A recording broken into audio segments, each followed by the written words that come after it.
Well, the House and the Senate are having to work out over the course of the next couple of weeks, and we'll get the details on this as time goes on.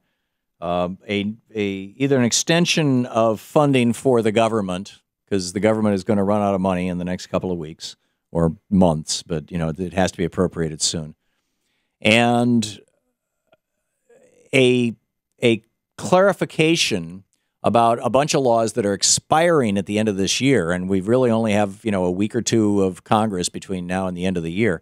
For example, in the 2009 Obama Congress stimulus bill, there was a slight expansion of the earned income tax credit, which is where if you're working full time at a low wage job, and you're not making enough to live above poverty, not only do you not pay income taxes, you get a little bit of money back at the end of the year, particularly if you have children, the earned income tax credit and the child tax credit.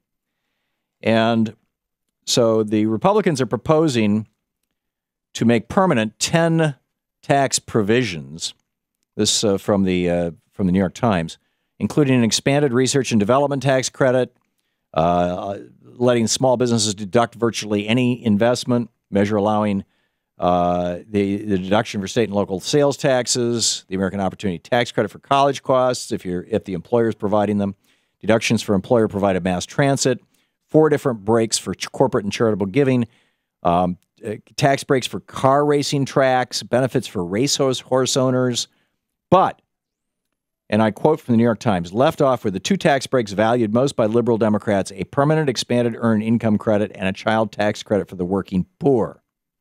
Friday night, Republican negotiators announced they would exclude those measures as payback for the president's executive order on immigration. Right. This is brilliant.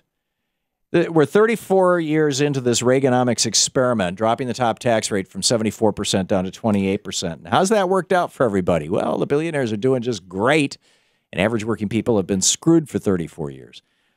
Neil McCabe is on the line with us, the editor of the Guns and Patriots newsletter, senior reporter over at Human Events Online. Gunsandpatriots.com is Neil's website. Neil McCabe, welcome back. Hey, great to be with you, Tom. So, we've seen in Kansas how Reaganomics has totally screwed the pooch. I mean, they've ruined that state. It has ruined that state. They've ruined the state, Tom. The hacks are going to have to figure out how to pay for themselves. But just right. because the government is in trouble doesn't mean the people are in trouble. Right, because they quit taxing the Koch brothers who happen to live in that state. Sam Brownback says, "Oh yeah, that Reaganomics voodoo, that's really going to work well." We're 34 years into this experiment, Neil. The average American is screwed. The working class is screwed. Only 31% of Americans are earning enough pay that they're not going deeper and deeper in debt every year. Only 31% of Americans, of people working full time. You've got a really substantial portion. I think it's 18% of our job force. People working are only able to find part-time work when they want full-time work. About 50% of our workforce considers themselves underemployed.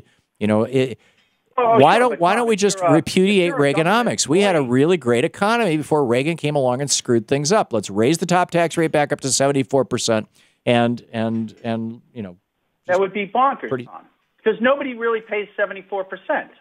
It's a myth. Right, because they don't take the income. Companies defer compensation. They give you a company car. They pay for your housing.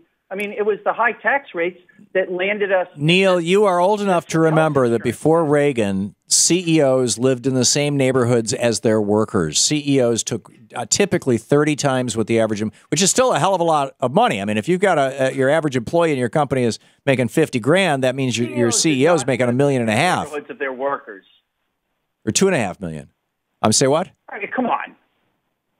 I mean, in the town that I lived in, it's like the people who lived in my neighborhood weren't living in the same neighborhood as their bosses or the people who owned their companies. That's absurd. The people in my neighborhood who worked at Polaroid, the people who owned Polaroid were 10 miles away in Lincoln on a stretch of road where all the billionaires live. Yeah, and I guarantee you that the CEO was probably not making 500 times what his lowest paid worker was. No, because I was on that street in Lincoln, Massachusetts, where Olson, who ran Digital, lived.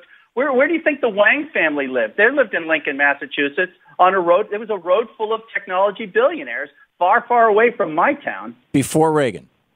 Absolutely. Okay, so I'm sure you're right. Computer. I'm sure you're right. But on average, Neil, before 1980, on average, the average CEO in America earned 30 times what their worker does, and today the average CEO in America earns 523 times what their worker does.